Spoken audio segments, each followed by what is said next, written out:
I just wanted to make a quick little vid talking a little bit about when negative seeds continue to sprout. And I'm just going to illustrate this right away with an example for me.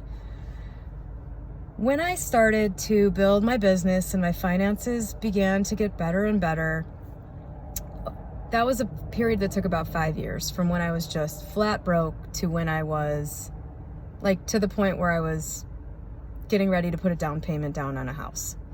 And during that time,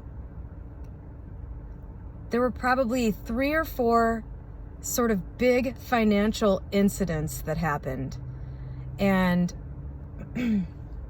at the time, I remember being very aware as they happened that they were just seeds that had been planted in the past sprouting. And it's like a little time bomb that's waiting to go off. So when you make a big shift, like if you've been in a very negative place with whatever the thing is that you're trying to fix, like money, you're probably going to find that for a while that happens. And it's very pivotal when it does that you don't react. At least, it's a tall order to not react emotionally if something, that seems really bad happens. But you can't allow it to shift you out of your new mentality.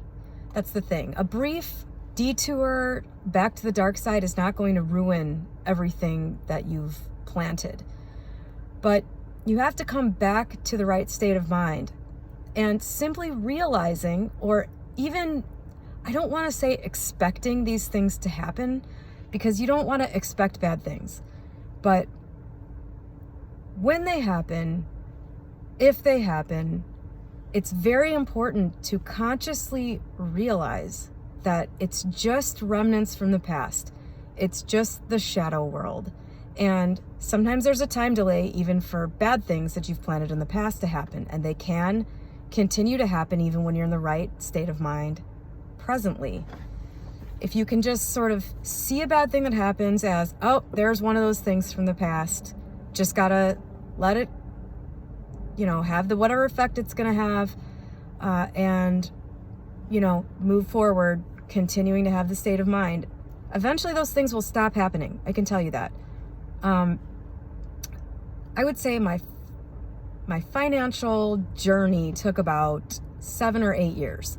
And it wasn't until, it's been about 3 years since any negative financial repercussion showed up in my life. I had old bad debt from my 20s, I'm 40, that kind of kept showing up. Like a few years ago, my credit score was finally 850. It was crazy. Like my credit score was almost as good as it could be. And then out of nowhere, I get notification that I have a judgment from an old medical, I sprained my ankle when I was 25, went to the emergency room, never paid the bill, and completely forgot literally that the whole thing ever even happened.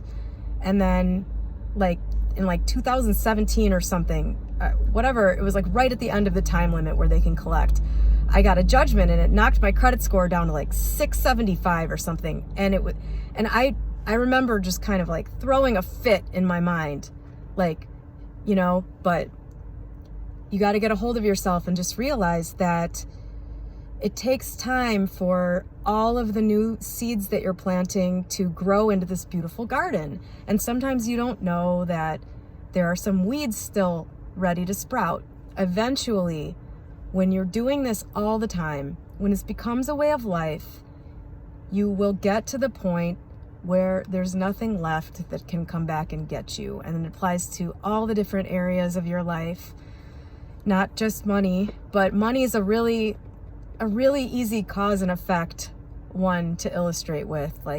If you change around your beliefs and ideas about money and start to plant all the good seeds for that, if you have been sort of derelict in taking care of your finances in the past, you might have some things that are going to come back to get you. And of course, it gets a little less cut and dried when there are emotional relationships involved, but it's the same thing. You know, you plant a seed for a relationship that you have to start or change.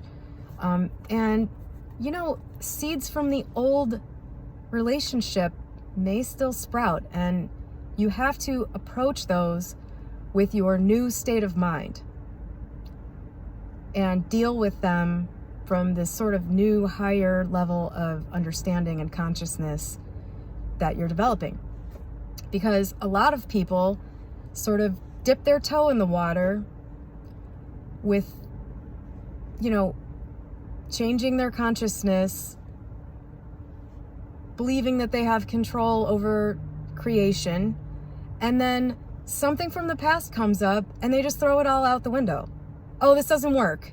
Here's proof. You know, it is the absolute most important thing to not allow the outside 3D reality to sway you. It's the most important part of all of this, because what you're essentially doing with this is shifting mentality. And if you just go straight back to your old mentality and start acting from that place, the second something looks wrong in your 3D reality, you're going back to square one.